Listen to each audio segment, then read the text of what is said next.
Hello hi students, ಮತ್ತೊಂದು ವಿಡಿಯೋಗೆ ನಿಮ್ಮೆಲ್ಲರಿಗೂ ಕೂಡ ಸ್ವಾಗತ. ಇಂದು ನಾವು ಯಾವ ವಿಚಾರದ ಬಗ್ಗೆ ಮಾತಾಡ್ತಾ ಇದ್ದೀವಿ ಅಂತ ಹೇಳಿದ್ರೆ, ಹೆಂಡತಿಯ ಕಾಗದ ಅಂತ ಹೇಳಿ ಒಂದು ಪದ್ಯ. ಅದು ಫಸ್ಟ್ ಸೆಮ್ BCA ಯಲ್ಲಿ ಬರ್ತಕ್ಕಂಥ ಮತ್ತೊಂದು ಪದ್ಯ. ಆ ಪದ್ಯದ ವಿಶ್ಲೇಷಣೆಯನ್ನು ಇವತ್ತು ನೋಡುವ ಬನ್ನಿ. KS ನರಸಿಂಹಸ್ವಾಮಿ ಬರೆದಿರ್ತಕ್ಕಂಥ ಒಂದು ಪದ್ಯ. ಮಲ್ಲಿಗೆ ಕವಿ, ದಾಂಪತ್ಯ ಕವಿ ಅಂತಾನೆ ಗುರುತಿಸ್ಕೊಂಡಿರ್ತಕ್ಕಂಥ KS ನರಸಿಂಹಸ್ವಾಮಿ ಅವರು ರಚಿಸಿರೋ ಹೆಂಡತಿಯ ಕಾಗದ ಪದ್ಯದಲ್ಲಿ ಗಂಡ ಹೆಂಡತಿಯ ನಡುವೆ ಇರ್ತಕ್ಕಂಥ ಅನೂಹ್ಯ ಪ್ರೀತಿಯಲ್ಲಿ ಹೆಂಡತಿಯನ್ನು ತವರ ಮನೆಗೆ ಕಳುಹಿಸಿದ ದುಃಖದಲ್ಲಿ ಪತಿ ಇರ್ತಾನೆ. ಅದಕ್ಕೂ ಪ್ರತಿಯಾಗಿ ಹೆಂಡತಿ ಇಲ್ಲಿ ನಾನು ನಿಮ್ಮ ಹಂಬಲದಲ್ಲೇ ಇದ್ದೇನೆ ಅಂತ ಹೇಳ್ತಕ್ಕಂಥದ್ದು. ಅಂದ್ರೆ ಗಂಡ ಏನ್ ಮಾಡಿಯೇನೆ ಹೆಂಡ ತವರ ಮನೆ ಕಳ್ಸಿಯೇನೆ. ಸೊ ಅಂದ್ರೆ ಹೊರ ನೋಟದಲ್ಲಿ ಹೆಂಡತಿಯನ್ನ ಕಳ್ಸಿಯೇನೆ, ಬಟ್ ಆಂತರಿಕವಾಗಿ ಹೆಂಡತಿ ಯಾಕಾದ್ರೂ ಕಳ್ಸಿದ್ನೋ ಅನ್ನೋ ಯೋಚನೆಯಲ್ಲಿ ಗಂಡ ಇದ್ದಾನೆ. ಹಾಗೆ ಹೆಂಡತಿ ಹೋಗ್ಬೇಕಾದ ಖುಷಿಯಾಗಿ ಹೋಗಿಳೆ, ಬಟ್ ಹೋದ್ಮೇಲೆ ಅವಳ ಒಳಗಿರ್ತಕ್ಕಂಥ ಆಂತರಿಕ ಮನಸ್ಸಿನಲ್ಲಿ ಯಾಕಾದ್ರೂ ಬಂದು ಗಂಡನನ್ನ ಬಿಟ್ಟು ಅನ್ನೋ ಇಬ್ಬರ ನಡುವೆ ಇರ್ತಕ್ಕಂತಹ ಅನೂಹ್ಯ ಮತ್ತು ಮಧುರವಾಗಿರ್ತಕ್ಕಂಥ ಒಂದು ಪ್ರೀತಿಯನ್ನ ನಾವು ಈ ಪದ್ಯದ ಹಿನ್ನೆಲೆಯಲ್ಲಿ ನೋಡ್ತಾ ಹೋಗ್ಬೋದು. ಸೊ ಅದನ್ನ ನಮಗೆ ಕಟ್ಕೊಟ್ಟಿರ್ತಕ್ಕಂಥದ್ದು ಯಾರು ಅಂತ ಹೇಳಿದ್ರೆ KS ನರಸಿಂಹಸ್ವಾಮಿ ಅವರು. ಹಾಗಾದ್ರೆ ಪದ್ಯ ನೋಡೋಣ. ಪದ್ಯ ಹೀಗಿದೆ: ತೌರ ಸುಖದೊಳಗೆ ಎನ್ನ ಮರೆತಿಹಳು ಎನ್ನದಿರಿ, ನಿಮ್ರೇಮವ ನೀವೇ ಓರೆಯನಿಟ್ಟು, ನಿಮ್ಮ ನೆನಪೇ ನನ್ನ ಹಿಂಡುವುದು ಅಗಲಿನಲ್ಲಿ, ಇರುಳಿನಲ್ಲಿ ಕಾಣುವುದು ನಿಮ್ಮ ಕನಸು. ಸೊ ಗಂಡ ಏನ್ ಮಾಡಿಯೇನೆ ತವರಿಗೆ ಹೆಂಡತಿಯನ್ನ ಕಳ್ಸಿದ್ದಾನೆ. ತವ್ರಿಗೆ ಕಳ್ಸಿರೋದ್ರಿಂದ ಹೆಂಡತಿ ಏನ್ ಅನ್ಕೊಂಡಿರ್ತಾಳೆ ಅಂತ ಹೇಳಿದ್ರೆ, ಅಥವಾ ಗಂಡ ಏನ್ ಅನ್ಕೊಂಡಿದ್ದಾನೆ ಅಂತ ಹೇಳಿದ್ರೆ, ನನ್ನ ಹೆಂಡತಿ ತವರಿಗೆ ಹೋಗಿ ತುಂಬಾ ಸುಖವಾಗಿದ್ದಾಳೆ ಅಥವಾ ನನ್ನನ್ನ ಮರ್ತೇ ಬಿಟ್ಟಿದ್ದಾಳೆ ಅನ್ನೋ ರೀತಿನಲ್ಲಿ ಇವನು ಯೋಚನೆ ಮಾಡ್ತೇನೆ. ಸೊ ಅದಕ್ಕೆ ಬಂದಿರತಕ್ಕಂತಹ ಪತ್ರವನ್ನ ನೋಡ್ಕೊಂಡು ನಾನು ನಿಮ್ಮ ನೆನಪಿನಲ್ಲೇ ಸದಾ ಇದ್ದೇನೆ ಅನ್ನೋ ಒಂದು ಹಿನ್ನೆಲೆಯಲ್ಲಿ ಈ ಮೊದಲ ಪ್ಯಾರವನ್ನ ಹೇಳ್ತಾ ಹೋಗ್ತಾರೆ. ಏನ್ ಹೇಳ್ತಿದ್ದಾರೆ? ಸೊ ನಾನು ತವ್ರ ಮನೆಗೆ ಬಂದ್ಬಿಟ್ಟಿದ್ದೀನಿ, ಈ ತವ್ರ ಇರ್ತಕ್ಕಂಥ ಸುಖದ ಒಳಗಡೆ ನಿಮ್ಮನ್ನ ಮರೆತ್ಕೊಂಡಿದ್ದೀನಿ ಅನ್ನೋದನ್ನ ನೀವು ಯೋಚನೆ ಮಾಡಕ್ ಹೋಗ್ಬೇಡ್ರಿ. ಬರೀ ನಿಮ್ಮ ಪ್ರೀತಿಯ ಹಿನ್ನೆಲೆಯಲ್ಲೇ ಇಟ್ಕೊಂಡು ನನ್ನನ್ನ ಅಳಿಯೋದಕ್ಕೂ ಹೋಗ್ಬೇಡಿ. ಯಾಕೆ ಅಂತ ಹೇಳಿದ್ರೆ ಪ್ರತಿದಿನ ಪ್ರತಿ ಕ್ಷಣ ನಿಮ್ಮ ನೆನಪೇ ನನಗೆ ಆಗ್ತಾ ಇರ್ತದೆ. ಯಾವಾಗ ನಾನು ಮಲ್ಕೊಳಕ್ ಹೋದಾಗ, ಕಣ್ಣು ಮುಚ್ಚಿದಾಗ ಸದಾ ನಿಮ್ಮ ಕನಸೆ ನನ್ನ ಕಣ್ಣೆದುರುಗಡೆ ಬರ್ತಾ ಇರ್ತದೆ. ಸೊ ಬೆಳಗಿನಿಂದ ಸಂಜೆವರೆಗೂ ಏನಾದ್ರೂ ಕೆಲಸ ಮಾಡ್ಲಿ ಅಥವಾ ಏನೋ ಒಂದು ಮಾಡ್ತಾ ಇದ್ದಾಗ್ಲೂ ಕೂಡ ನಿಮ್ಮ ನೆನಪು ಅನ್ನೋದು ನನ್ನನ್ನು ಸದಾ ಹಿಂಡುತ್ತಾ ಹೋಗ್ತಾ ಇರತ್ತೆ. ನೀವು ಮಾತ್ರ ಏನ್ ಅನ್ಕೊಳ್ತಾ ಇದ್ದೀರಾ?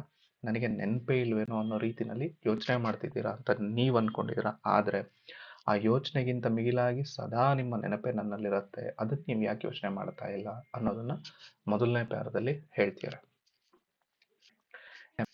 ಬೃಂದಾವನದ ಹಣೆಗೆ ಕುಂಕುಮವನ್ನಿಡುವಾಗ ಕಾಣುವವು ಶ್ರೀ ತುಳಸಿ ಕೃಷ್ಣ ತುಳಸಿ. ನೀಲಾಂಬರದ ನಡುವೆ ಚಂದಿರನು ಬಂದಾಗ ರೋಹಿಣಿಯು ಬೆಳಗುವಳು ಸನ್ನಿಧಿಯಲ್ಲಿ. ಇಲ್ಲೇನ್ ಹೇಳ್ತೀರ? ತುಳಸಿ ಪೂಜೆ ಮಾಡ್ಬೇಕು ಅಥವಾ ಏನಾದ್ರೂ ಒಂದು ಪೂಜೆ ಮಾಡಿ ತುಳಸಿ ಕಟ್ಟೆಗೆ ಕುಂಕುಮ ಇಡುವಾಗ ನಿಮ್ಮದೇ ನೆನಪು ನನಗೆ ಆಗ್ತಾ ಇರತ್ತೆ. ಹೆಂಗಾಗತ್ತೆ? ನೀಲಿ ಆಕಾಶದಲ್ಲಿ ಚಂದಿರ ಬಂದು ಹೇಗೆ ಭೂಮಿಯನ್ನು ಬೆಳಗುವನೋ ಹಾಗೆ ನೊಂದಿರುವ ಮನಸ್ಸಿಗೆ ಬೆಳಕಾಗಿ ನೀವು ಬಂದಿದ್ದೀರಾ ನನ್ನ ಮನಸ್ಸಿಗೆ. ಸೊ ಅದರ ಮೂಲಕವಾಗಿ ನನ್ನ ಜೀವನಕ್ಕೆ ಉತ್ತೇಜನವನ್ನ ನೀವು ಕೊಡ್ತಾ ಇದ್ದೀರಾ.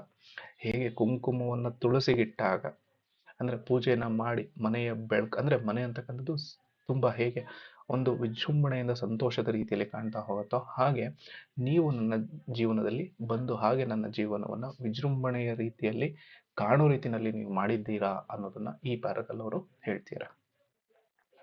ಮೂರನೇ ಪ್ಯಾರ: ತಾಯಡಿಗೆ ರುಚಿಯೆಂದು ನಾನಿಲ್ಲಿ ಕುಳಿತಿಲ್ಲ, ಇನ್ನು ತಂಗಿಯ ಮದುವೆ ತಿಂಗಳಿಹುದು, ತೌರ ಪಂಜರದೊಳಗೆ ಸೆರೆಯಾದ ಗಿಣಿಯಲ್ಲ, 5 ತಿಂಗಳ ಕಂದ ನಗುತ್ತಿಲಿಹುದು.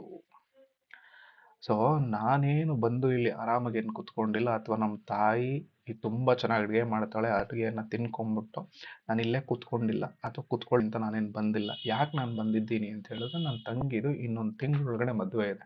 ಆ ಮದುವೆಗೋಸ್ಕರ ನಾನು ಇಲ್ಲಿ ಬಂದಿದ್ದೀನಿ.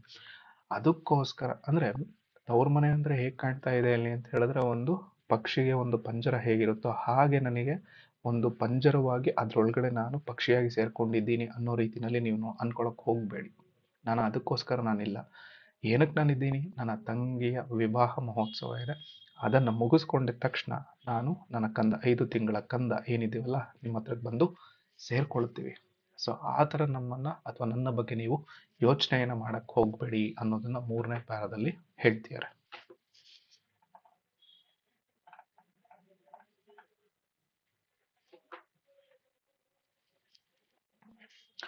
ಕಣ್ಣೆದುರಿಗಿರುವಾಗ ನಿಮ್ಮ ಮನ ಉಕ್ಕುವುದು ಕ್ಷೀರಸಾಗರದಂತೆ ಶಾಂತಿಯೊಳಗೆ. ಕಣ್ಣ ಮರೆಯಾದಾಗ ಹೂವಲ್ಲ ಹಾವೆಂದು ಬಿರುನುಡಿಯ ನಾಡುವುದು ನಿಮಗೆ ತರವೇ. ಇದು ತುಂಬಾ ಅದ್ಭುತವಾಗಿರ್ತಕ್ಕಂಥ ಒಂದು ಪ್ಯಾರ. ಏನ್ ಹೇಳ್ತಾಳೆ, ನಾನು ಸದಾ ಯಾವಾಗ್ಲೂ ನಿಮ್ಮ ಕಣ್ಣ ಮುಂದೆ ನಾನು ಓಡಾಡ್ಕೊಂಡು ಇದ್ಬಿಟ್ಟಿದ್ರೆ ನಿಮ್ಮ ಶಾಂತವಾಗಿರ್ತಕ್ಕಂಥ ಮನಸ್ಸಿಗೆ ಯಾವಾಗ್ಲೂ ಖುಷಿಯನ್ನ ಕೊಡ್ತಾ ಹೋಗ್ಬಿಡತ್ತೆ. ಅದೇ ನಾನು ಯಾವಾಗಾದ್ರೂ ಮರೆಯಾಗೋಗಿದ್ದೀನಿ ಅಂತ ಹೇಳಿ ನೀವು ಯಾವ ತರ ಆಗ್ತೀರಾ ಅಂತ ಹೇಳಿದ್ರೆ, ಶಾಂತವಾಗಿರ್ತಕ್ಕಂಥ ಮನಸ್ಸು ಕೂಡ ಹಾವಾಗಿ ಬದಲಾಗೋಗುತ್ತೆ. ಹಾವು ಯಾವ ರೀತಿ ಪರಿತಪಿಸ್ತಾ ಇರುತ್ತೋ ಅಥವಾ ಯಾವ ರೀತಿ ಆಡ್ತಾ ಇರುತ್ತೋ ಹಾಗೆ ನನ್ನ ಕಣ್ಣಿನ ಎದುರಿಗೆ ಕಾಣ್ತಿಲ್ಲ ಅಂತ ಹೇಳ್ಬಿಟ್ಟು ನನ್ನ ಬೈಯೋದಾಗ್ಲಿ, ಕೋಪದಲ್ಲಿ ಮಾತಾಡೋದಾಗ್ಲಿ ಅದೆಲ್ಲವನ್ನ ಮಾಡ್ತಾ ಹೋಗ್ತಿರ್ತೀರ. ಯಾಕೆ? ನಾನು ಇದ್ದಾಗ ಹೇಗಿರ್ತೀರೋ ಹಾಗೆ ನಾನು ಇಲ್ದಾಗ್ಲೂ ಕೂಡ ಅದನ್ನ ಸಮಾಧಾನವಾಗಿ ತೆಗೆದುಕೊಳ್ಬೇಕಲ್ವಾ ಅನ್ನೋ ರೀತಿನಲ್ಲಿ ಅವಳು ಹೇಳಿದ್ರೆ. ಬಟ್ ಗಂಡನ ಪರಿಸ್ಥಿತಿ ಅಥವಾ ಮನಸ್ಥಿತಿಯನ್ನು ನಾವು ಯೋಚನೆ ಮಾಡ್ಬೇಕಾಗತ್ತೆ. ತನ್ನ ಹೆಂಡತಿ ಅಥವಾ ಹೆಣ್ಣು ಏನು ಎದುರುಗಡೆ ಇದ್ದಾಗ ಗಂಡನ ಮನಸ್ಸು ಪ್ರಫುಲ್ಲವಾಗಿರತ್ತೆ. ಬಟ್ ಅದೇ ಹೆಂಡತಿ ಅಥವಾ ಹೆಣ್ಣು ಈ ಕಣ್ಣಿನ ಎದುರುಗಡೆ ಇಲ್ಲ ಅಂತ ಹೇಳಿದ್ರೆ ಮನಸ್ಸಿನಲ್ಲಿ ಏನೋ ಒಂದು ರೀತಿಯಾಗಿರ್ತಕ್ಕಂಥ ವೇದನೆ, ಏನೋ ಒಂದು ರೀತಿಯಾಗಿರ್ತಕ್ಕಂಥ ತಳಮಳ ಆ ಗಂಡಿನಲ್ಲಿ ಉಂಟಾಗತ್ತೆ. ಸೊ ಗಂಡಿನ ಹಿನ್ನೆಲೆಯಲ್ಲೂ ಕೂಡ ನಾವು ಈ ಪ್ಯಾರವನ್ನು ಅರ್ಥ ಮಾಡ್ಕೊಳ್ಬೇಕಾಗತ್ತೆ. Next para. ಚಿತ್ರದುರ್ಗದ ರೈಲು ನಿತ್ಯವೂ ಓಡೋಡಿ ಮೈಸೂರ ಸೇರುವುದು ನಾನು ಬಲ್ಲೆ. ನಾಳೆ ಮಂಗಳವಾರ, ಮಾರನೆಯ ದಿನ ನವಮಿ, ಆಮೇಲೆ ನಿಲ್ಲುವೆನೆ ನಾನು ಇಲ್ಲೇ. ಏನ್ ಹೇಳ್ತಾರೆ, ಗಂಡ ಹೆಂಡತಿಯ ಕಾಗದ ಬರೆದಿದ್ದಾಗ ಅಥವಾ ಪ್ರತಿದಿನ ನನ್ನ ಬಗ್ಗೆ ಅವ್ರು ಬೈಕೊಳ್ತಾ ಇರ್ತಾರೇನೋ ಅಥವಾ ಬೈಕೊಳ್ತಾರೆ ಅಥವಾ ಬೈತಾರೆ ಅನ್ನೋದಕ್ಕೋಸ್ಕರ ಪ್ರತಿದಿನ ನಾನು ಚಿತ್ರದುರ್ಗದಿಂದ ಮೈಸೂರಿಗೆ ಹೋಗ್ತಾ ಇರ್ತಕ್ಕಂಥ ರೈಲನ್ನ ನಾನು ನೋಡ್ತಾನೆ ಇರ್ತೀನಿ. ಯಾವಾಗ ಈ ರೈಲ್ ಹತ್ಕೊಂಡು ನಾನು ಮೈಸೂರಿಗೆ ಬಂದು ನಿಮ್ಮ ಹತ್ರಕ್ಕೆ ಬರ್ತೀನಿ ಏನೋ ಅಂತ ಪ್ರತಿದಿನ ಪ್ರತಿ ಕ್ಷಣ ಯೋಚನೆ ಮಾಡ್ತಾ ಇರ್ತೀನಿ. ಇವಾಗ ಹೆಂಗಿದ್ರು ಸೋಮವಾರ ಅಥವಾ ನಾಳೆ ಮಂಗಳವಾರ ಆಗತ್ತೆ.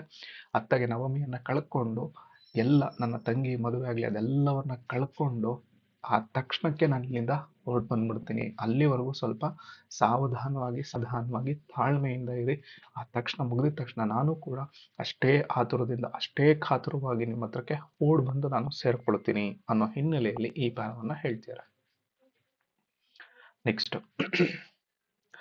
ಸೋಬಲಕ್ಕಿಯನ್ನಿಟ್ಟು ಹೂ ಮುಡಿಸಿ ಕಳುಹುವರು, ಕಂದನಿಗೆ ಹೊಸ ಜರಿಯ ಲಂಗ ಉಡಿಸಿ ತಂದೆಯವರೇ ಬಂದು ತಪ್ಪಾಯಿತು ಎನ್ನುವರು, ಹೆಣ್ಣ ಎತ್ತವರನ್ನು ದೂರಬೇಡಿ.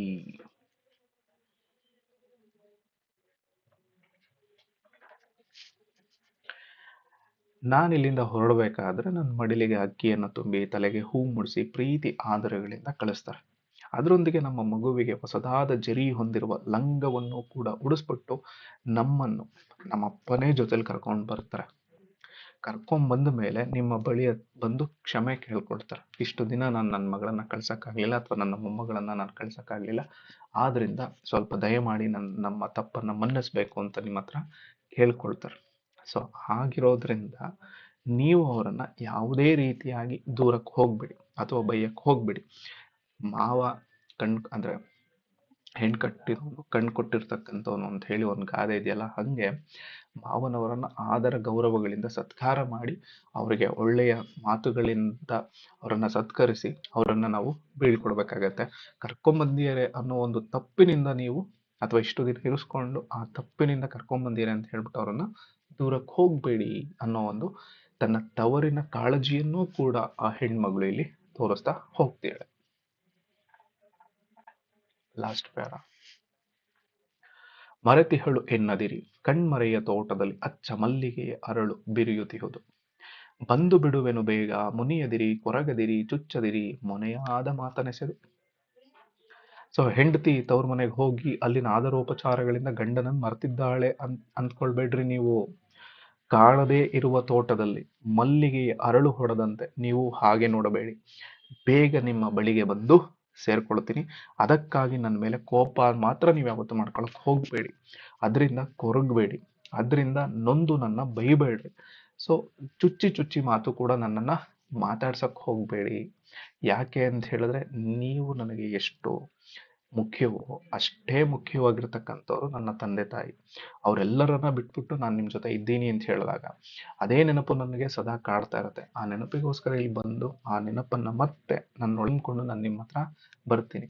ಸೊ ಆ ಹಿನ್ನೆಲೆಯಲ್ಲಿ ನೀವು ನನಗೆ ಕೋಪದಲ್ಲಾಗ್ಲಿ ಚುಚ್ಚು ಮಾತನ್ನ ಆಡೋದ್ರ ಮೂಲಕವಾಗಿ ನನ್ನನ್ನ ಮತ್ತೆ ನೋಯಿಸಕ್ಕೆ ಹೋಗ್ಬೇಡಿ ನೀವು ಅನ್ನೋದನ್ನ ಹೆಂಡತಿ ತನ್ನ ಗಂಡನಿಗೆ ಪತ್ರದ ಮೂಲಕವಾಗಿ ಬರಿತಾ ಹೋಗ್ತಾ ಇದ್ದಾಳೆ.